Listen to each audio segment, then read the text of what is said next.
Friends, आज हम the Hindu marriage act last में इसके सारे सेक्शन कंप्लीट किए। उसके कुछ इम्पॉर्टेंट क्वेश्चंस जो जुडिशियल एग्जाम्स में आए हुए हैं, उनमें से कुछ बुक्स के हैं और कुछ अनसॉल्व के हैं, पर ये इम्पॉर्टेंट है क्वेश्चन जुडिशियल एग्जाम्स के लिए।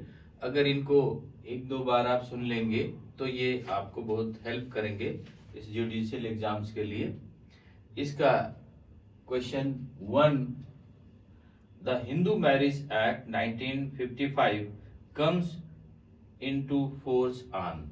इंडिया में जो हिंदू मैरिज एक्ट है वो कब से लागू हुआ?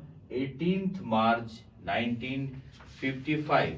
ये सारे क्वेश्चंस हम जब इसके सेक्शन समझाते रहें, उनमें से बताते रहें, इसमें क्लियर करते रहें।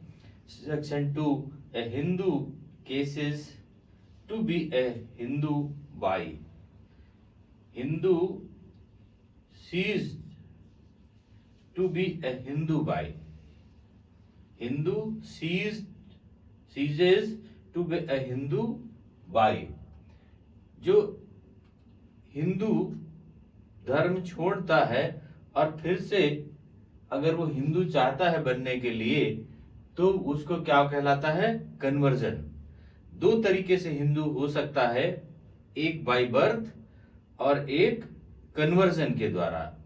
एक कन्वर्जन के द्वारा और एक हिंदू बन सकता है। एक हिंदू होता बाय बर्थ और एक बाय कन्वर्जन के द्वारा।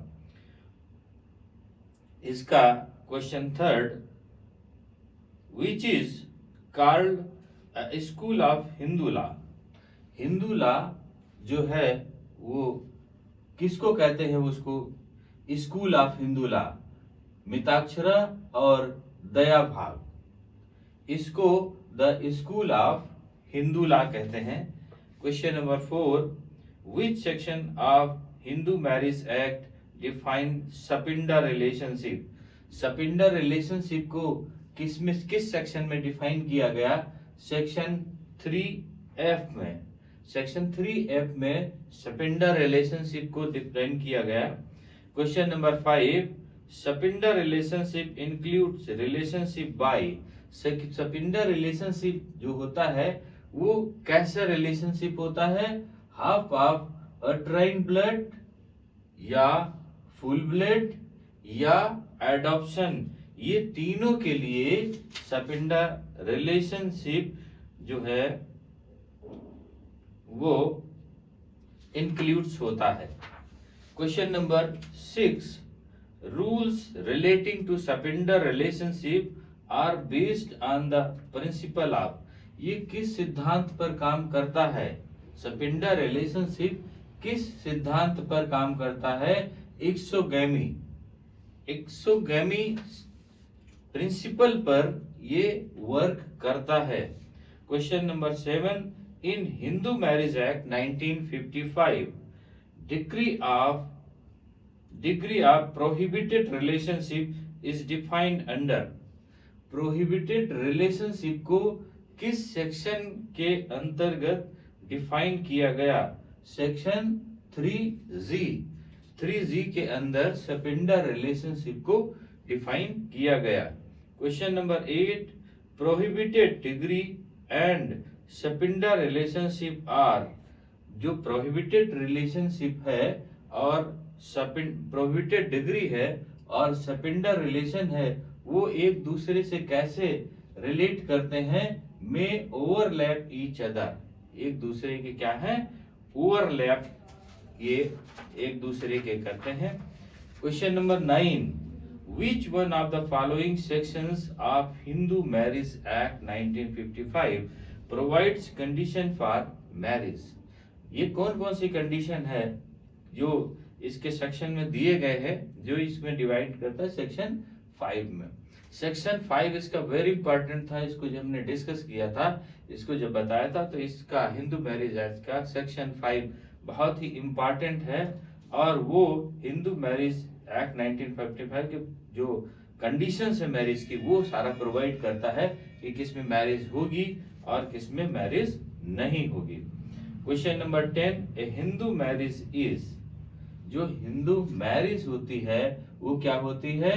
सैक्रेमेंट। वो कैसी होती है? Sacrament. Question number 11, in modern Hindu law, in modern Hindu law marriage has become, modern Hindu law में मैरिज को क्या है? मोनोगामस। कैसी है? Monogamous.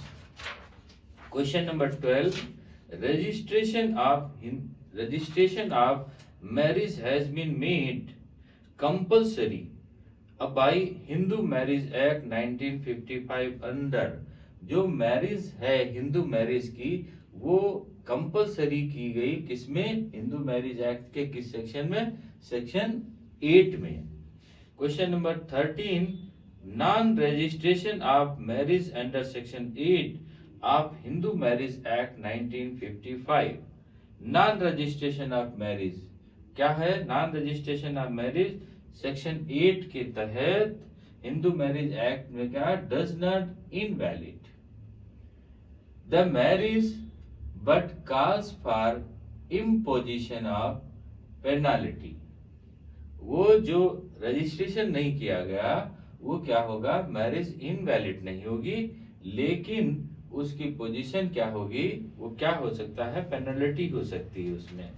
Question number 14, which one of the section the Hindu Marriage Act provides restitution of conjugal right? restitution of conjugal rights, विवाह का पुनर्स्थापन, मतलब कोई वाइफ चली गई उसको फिर से आने के लिए, हस्बैंड दूर रह रहा है उसको फिर से उस मैरिज रिलेशनशिप को स्टार्ट करने के लिए किस सेक्शन में कहा गया? सेक्शन 9 में। सेक्शन 9 में रिस्टिट्यूशन ऑफ कंजुगल राइट्स को डिफाइन किया गया है, मतलब उसके तहत हम उसको वापस वैवाहिक जीवन का हम स्टार्ट कर सकते हैं। Question number 15, remedy of restitution of conjugal rights is aimed, इसमें जो remedy of restitution of conjugal rights is aimed क्या है?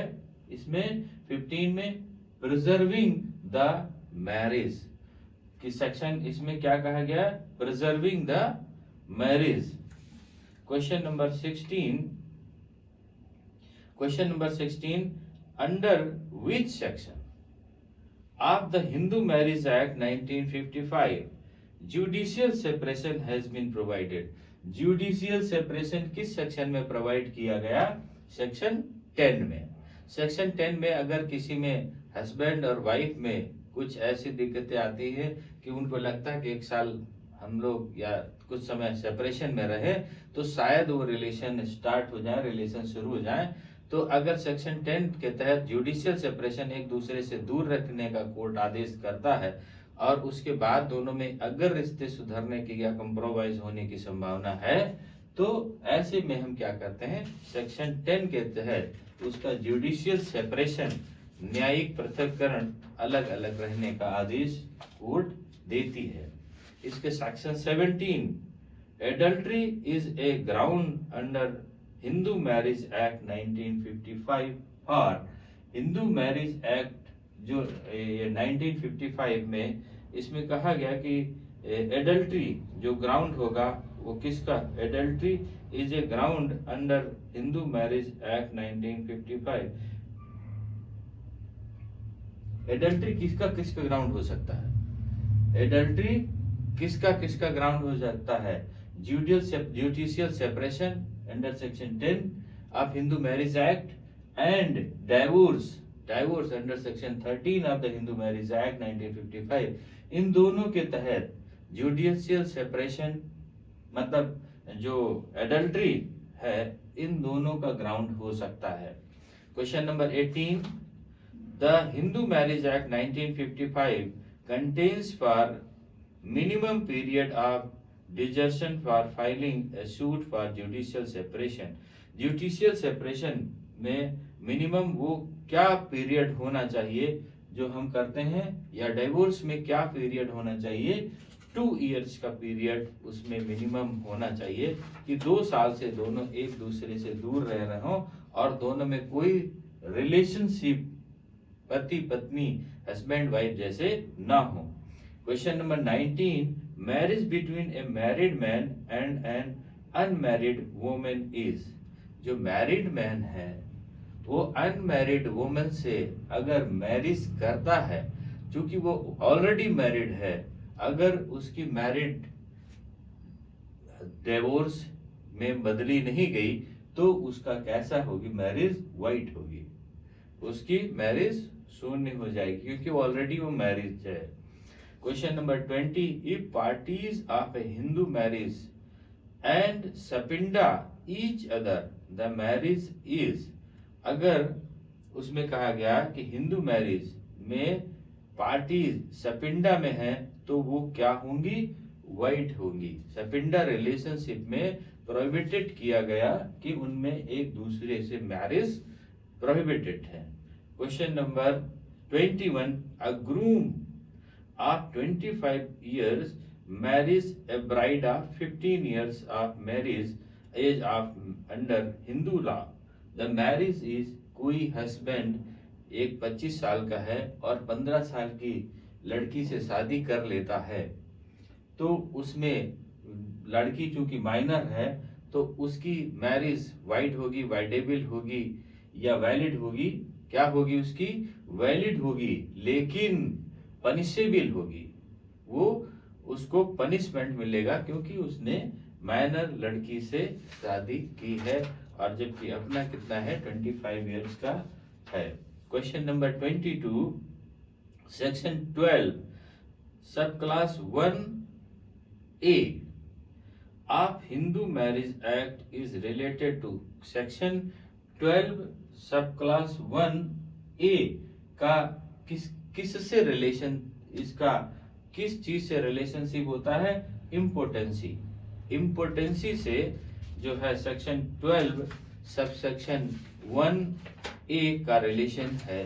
Section 23, question number 23, the Hindu marriage act 1955 contains the provisions regarding divorce इन। किसमें डिवोर्स किसमें किया गया है, सेक्शन 13 में। सेक्शन 13 में डिवोर्स को किया गया। Section 25 question number 24, the breakdown theory of divorce is reflected by which section of the Hindu marriage act 1955। इसमें किसमें ब्रेकडाउन थ्योरी किसमें है, सेक्शन 13 सब क्लास 1A में। सेक्शन 13 सब क्लास 1A में ब्रेक डाउन थ्योरी के तहत सेपरेशन या डिवोर्स के बारे में बताया गया। Question number 25, under which section of Hindu marriage act 1955 husband and wife are allowed to divorce by mutual consent. Mutual consent के द्वारा हस्बैंड और वाइफ में डिवोर्स किस सेक्शन में होता है, सेक्शन 13B में।